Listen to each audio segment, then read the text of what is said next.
You ever have an idea in your head that just feels, well, more real, more perfect than anything you could actually see or touch? If you have, then you've had a Platonic thought. Today, we're going to dive into the mind of Plato, the ancient Greek thinker who didn't just contribute to Western philosophy, he basically wrote the source code for it. I mean, listen to this. The 20th century philosopher Alfred North Whitehead said this. And you know what? He wasn't exaggerating. For more than 2,000 years, thinkers in the West have pretty much just been debating, expanding on, or arguing against the big ideas that Plato put on the table first. So yeah, to really understand our world, you've got to start with his. Okay, so let's get right into it with Plato's most mind-bending concept. Get ready for this one. The idea that the world you see with your own eyes, the one you're in right now, it's not the real world. Not at all. No, really think about it. You can hold an apple, right? But that specific apple will get brown, it'll rot, and eventually it's gone. But the idea of an apple, that perfect concept of redness, of a crisp crunch, it's appleness. That idea lasts forever. So Plato asks, which one is actually more real? The temporary copy you can hold or the eternal blueprint in your mind? This right here, this is basically how Plato saw everything. He believed that we're two totally separate worlds. Down here, there's our world, what he called the world of senses. It's kind of like a flickering, imperfect, temporary imitation of the real thing. But then, above it, there's the world of forms. This is a higher reality of pure, perfect, and unchanging ideas. For Plato, that is where true reality is. And this whole idea, it has a name. The theory of forms. The idea is that every single physical thing we see, like, say, your dog, is just an imperfect temporary copy of the perfect eternal form of dogness. And it's not just objects. Every abstract concept we talk about, like justice or beauty, is just a pale reflection of the perfect form of justice or beauty.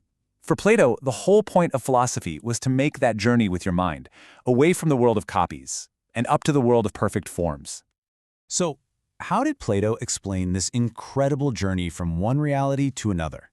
Well, he didn't just write out a dry definition. He told a story. And it's probably the most famous story in all of philosophy. A powerful tale about what it means to go from total darkness to true understanding. Let's walk through it. Okay, so imagine a group of prisoners who have been chained their entire lives in a cave, forced to face a blank wall. For them, reality is nothing more than the shadows projected on that wall. That's it. Now imagine one of them is suddenly set free. He turns around and sees the fire and the puppets that were making the shadows, and his whole world just shatters. He realizes it was all an illusion. Then he's dragged out of the cave into the blinding sun. At first, it's just painful, confusing, but slowly his eyes adjust. And for the first time, he sees the real world, and he understands that the sun is what makes everything real. He has basically just glimpsed the world of forms. Now, each step of this crazy journey isn't just part of a story. It actually represents a whole different level of knowledge. Staring at the shadows on the wall, that's just imagining or conjecture. Seeing the puppets that make the shadows, that's like common sense or belief. Finally stepping out of the cave into the real world, that's when you start using reasoning and your intellect. And finally, fully understanding the sun itself, that, for Plato, is true knowledge. It's the moment you finally grasp the perfect forms. So you might be thinking, what does all this abstract stuff about caves and shadows have to do with the real world? Well, for Plato, it had everything to do with it. This wasn't just a mental exercise. It was the blueprint for how to build a perfect society. And his motivation for doing it, it was intensely personal. You see, Plato's entire obsession with politics and justice wasn't born in a library. It was forged in the fire of a single, devastating event, the state-sponsored execution of his mentor, the man he admired more than anyone in the world, Socrates. So what was Socrates' big crime? He was teaching the young people of Athens to think for themselves, to question everything, to challenge authority. And the Athenian democracy, which was run by popular opinion, saw this as a huge threat. They put him on trial, a jury of his peers found him guilty, and they sentenced him to die by drinking poison.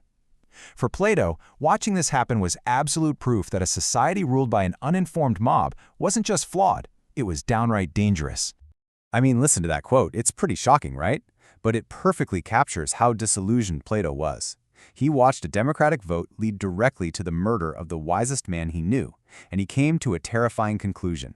Giving everyone equal power, no matter how wise or ignorant they are, doesn't lead to freedom. It leads to chaos and eventually tyranny. So for Plato, the answer was clear, if a bit radical.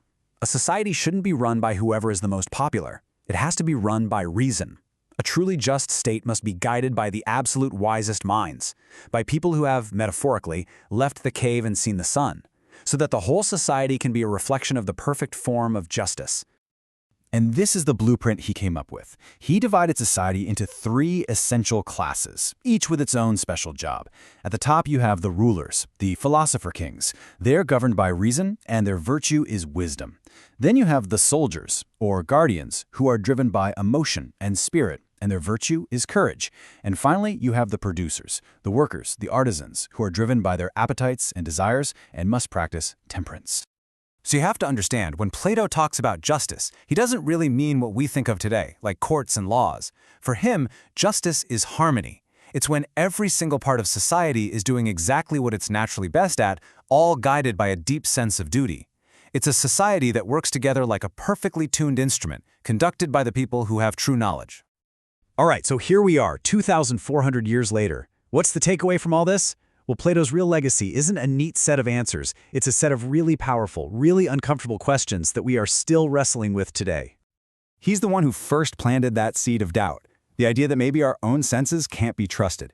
He framed the whole search for knowledge not as something easy, but as a difficult, noble struggle. And of course, he gave us this timeless challenge to democracy, forcing us to ask if what's popular is always the same as what's right or true. These are the conversations he started, and they've never stopped. And that brings us to the final, haunting question at the very heart of Plato's philosophy. Think about it. The philosopher who escapes the cave and sees the true world, they have a choice. They can stay in the light, enjoying the truth, or they can go back down into the dangerous darkness to try and free the others, the very same people who will probably laugh at them, attack them, and maybe even kill them for trying to shatter their reality. So the question is, what would you do?